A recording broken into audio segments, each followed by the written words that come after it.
Gratidão em ter você aqui comigo em mais uma aula. Sou a professora Marisa, de Ciências.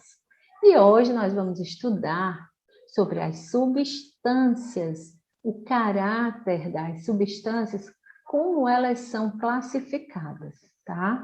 Então, qual é a importância de estudar sobre esse assunto? Eu vou compartilhar aqui o livro com vocês. É o livro Araribá Ciências, a unidade temática 4, grupos de substâncias. Hoje nós vamos conhecer as características de substâncias ácidas e substâncias bases, né? São dois grupos de substância. Acompanhem comigo essa leitura aqui. Arte rupestre no Brasil. Aqui. O Parque Nacional Serra da Capivara, no Piauí, foi fundado em 1979. Por seu valor cultural e histórico, em 1991, ele foi declarado Patrimônio Cultural da Humanidade pela Organização das Nações Unidas para a Educação, a Ciência e a Cultura, a Unesco. No parque está preservado o maior conjunto de pinturas rupestres do mundo, as quais registram a evolução cultural dos povos que habitaram a região há cerca de 12 mil anos aproximadamente.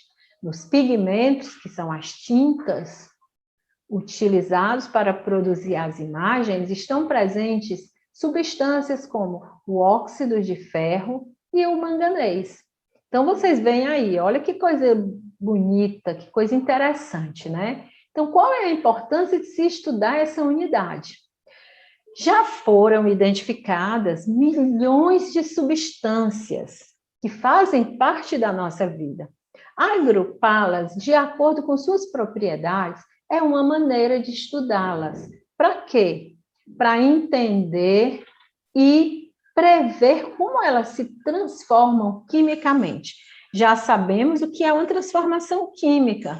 Transformação química é quando nós temos substâncias iniciais reagindo entre si e originando substâncias finais que nós chamamos de produtos e possuem características diferentes das substâncias iniciais que nós chamamos de reagentes, tá? Então, é importante estudar essas substâncias, como elas reagem quimicamente.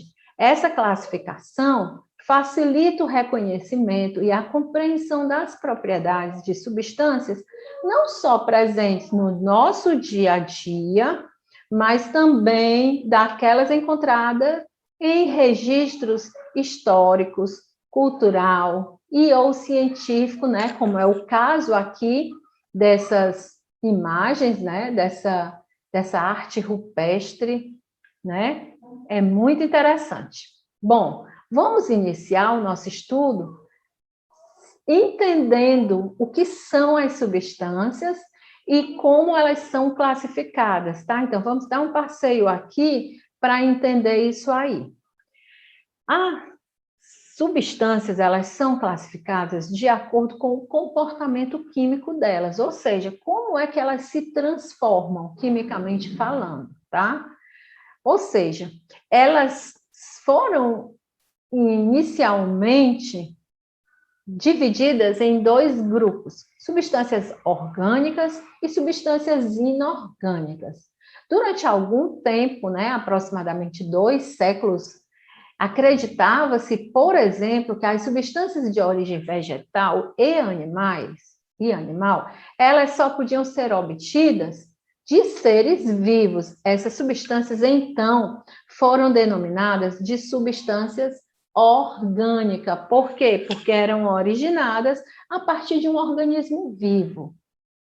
Ao contrário, muitas substâncias de origem mineral que podiam ser sintetizadas. Então, até então, as substâncias de origem animal e vegetal, que foram chamadas de substâncias orgânicas, elas não eram possível ser obtidas sinteticamente.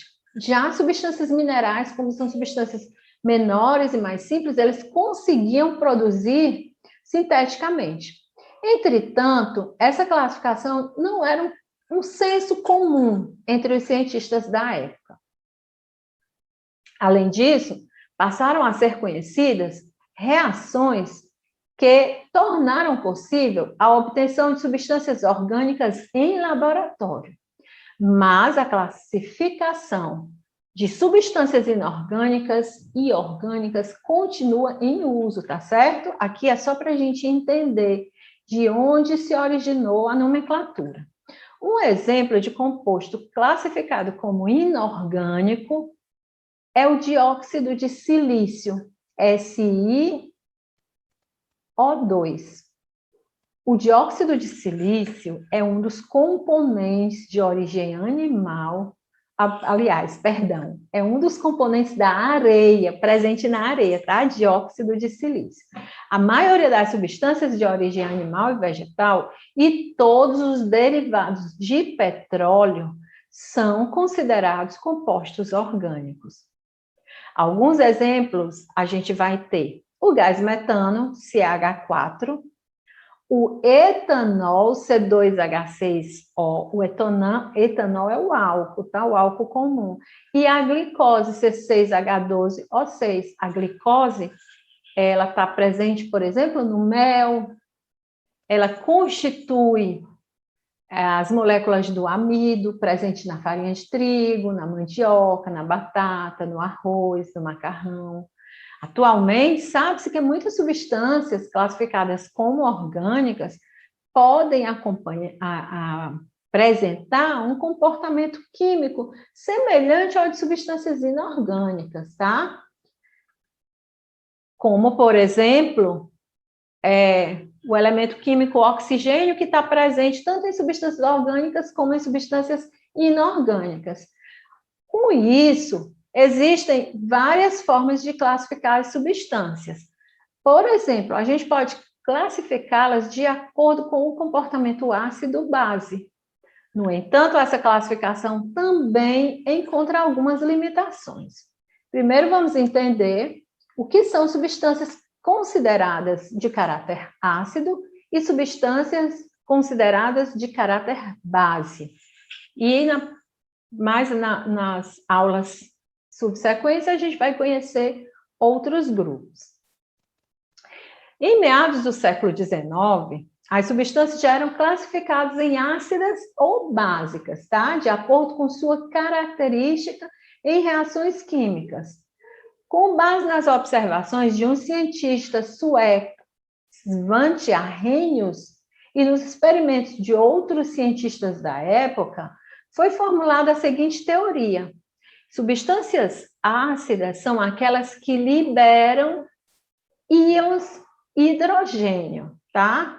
Quando eles são dissolvidos em água. Esse processo é chamado de ionização. Observe agora essa equação química aqui, tá?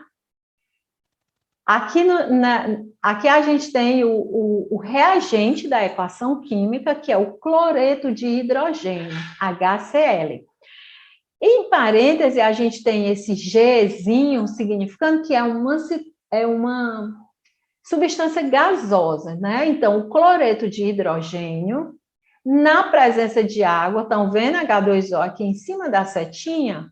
Está indicando que eu tenho o cloreto de hidrogênio, que é um gás, na presença da água, ele vai liberar o quê? Hidrogênio, H+, né? É uma substância aquosa. Uma substância aquosa é aquela substância envolvida em moléculas de água, tá? Então, vou ter o hidrogênio envolvido em moléculas de água, uma substância aquosa. E vou ter também a liberação do íon cloreto, tá? Que no caso ele é aquoso. Lembrando, pessoal, que esses sinaizinhos de mais e de menos em cima do elemento químico indicam que esse elemento químico recebeu ou perdeu elétrons, tá? Quando ele recebe elétrons, ele tem o menos em cima. Quando ele perde elétrons, ele tem o maisinho em cima, tá bom? De acordo com essa teoria, o HCl, que é o cloreto de hidrogênio, é uma substância de caráter ácido, porque ele liberou íons de hidrogênio na presença de água. Ele sofreu ionização, tá? Os íons de hidrogênio, produzidos pela ionização dos ácidos em água, são os responsáveis pela acidez da solução. Quanto maior for a quantidade de íons de hidrogênio, maior vai ser a acidez do meio. Muitas substâncias de caráter ácido estão presentes, inclusive, nos nossos alimentos. Por exemplo, as frutas cítricas, como o limão, a laranja, o abacaxi, a tangerina, eles possuem uma substância chamada ácido cítrico. O ácido acético presente no vinagre, o ácido málico presente na maçã e o ácido láctico presente nos iogurtes. São exemplos de substâncias ácidas, ou seja, que elas têm um caráter ácido. Alguns ácidos têm grande importância econômica, como, por exemplo, o ácido cítrico, que é o HNO3, o ácido fosfórico, que é o H3PO4, e o ácido sulfúrico, H2SO4, que, entre muitas aplicações, são utilizados como fertilizantes do solo, ou seja, ajudando no aumento da produtividade do solo. Agora, bases, né? Substâncias com caráter de base. O que é que significa isso? De acordo com Arrhenius, também levaram a seguinte proposição: bases são substâncias que, ao serem dissolvidas em água, liberam agora o íon hidroxila, que é esse aqui, ó, OH-. As substâncias ácidas, na presença de água, liberam o quê? Íons H+. E as bases, na presença de água, liberam o quê? Íons hidroxila, OH-. Observem agora essas equações, tá? Essas reações químicas. Desse lado, antes da seta, temos os reagentes, após a seta, temos os produtos. Então, a gente tem o quê? Aqui a gente tem essa substância, né, que é o hidróxido de sódio, NaOH. Na é o elemento químico sódio, que está sendo representado aqui pela sua inicial em latim, tá? O NaOH, que é o hidróxido de sódio, é uma substância sólida, tá bom? O Szinho aí é indicando que é uma substância sólida.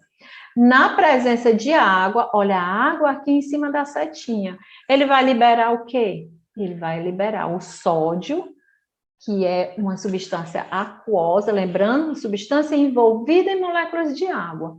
E o OH- também aquosa. Já essa substância aqui é o hidróxido de cálcio, CaOH2, também uma substância sólida. Na presença de água, ele vai liberar cálcio, Ca2, uma substância aquosa, e OH-, uma substância também aquosa. Só lembrando, esse 2 aqui na frente é para fazer o balanceamento da equação, tá, pessoal? O que é que significa o balanceamento? A quantidade de elementos químicos que eu tenho nos reagentes tem que ser a mesma que eu tenho nos produtos. Então, por exemplo, aqui eu tenho 2 hidrogênios. Aqui eu só tenho 1. Se eu colocar o 2 aqui na frente, 2 vezes 1, 2. Eu vou ter 2 também. Tranquilo? Então, na dissociação iônica, os íons cátions e ânions que compõem uma substância se separam. Como ocorre produção de íons OH-, nesse processo, tanto o NaOH, que é o hidróxido de sódio, quanto o CaOH, que é o hidróxido de cálcio, são considerados base. As soluções aquosas dessas substâncias são geralmente chamadas soluções básicas ou soluções alcalinas. Quando uma substância de caráter básico é adicionada à água, os íons OH+, produzidos, são os responsáveis pela alcalinidade da solução, do mesmo jeito que lá nas substâncias ácidas, o H+, a liberação dos hidrogênios, deixa o ambiente ácido, a liberação desse OH- deixa o ambiente alcalino, tá? Então, quanto mais OH- eu tenho, maior será a alcalinidade do meio. Substâncias de caráter básico vão estar presentes na vida da gente de que forma? Nas cinzas de madeira, nos alguns medicamentos e também em produtos de limpeza. Algumas bases têm grande importância industrial, como o hidróxido de sódio, cujo nome comercial é a soda cáustica. Substância é utilizada, por exemplo, na fabricação de sabão, de tecido e de papel. Bom, como é que ocorre a reação química entre substâncias ácidas e bases?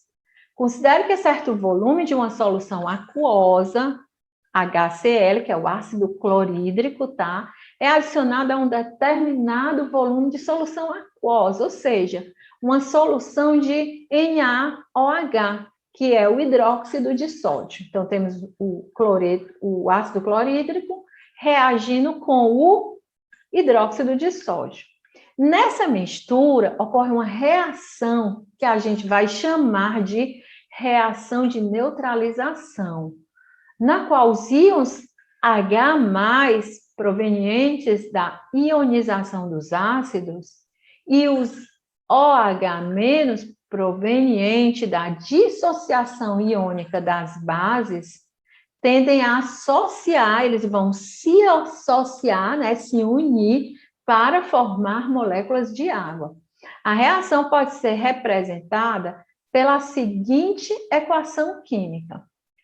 H+ é uma solução aquosa, íons de hidrogênio, mais o cloro, menos, que é também aquoso, mais sódio, mais OH-. Isso daí vai resultar em quê? Água, tá? Que é uma substância líquida, sódio, substância aquosa, e cloro, uma substância aquosa. O único produto da reação representada acima é a água, tá bom? Os íons de sódio, que é o Na+, e cloreto, que é o Cl-, eles, respectivamente, são um cátion e um ânion e permanecem dissociados na solução, ou seja, ficam soltos, tá? Sem participar efetivamente da reação. Entretanto, se ocorrer evaporação, ou seja, se a água evaporar, né? Que a água aqui é o solvente, tá? Ela tá dissolvendo aí essas substâncias, né? Se houver a evaporação total dessa água, o que é que vai acontecer? Vai acontecer a obtenção de uma substância chamada cloreto de sódio, que é justamente o nosso sal de cozinha, tá?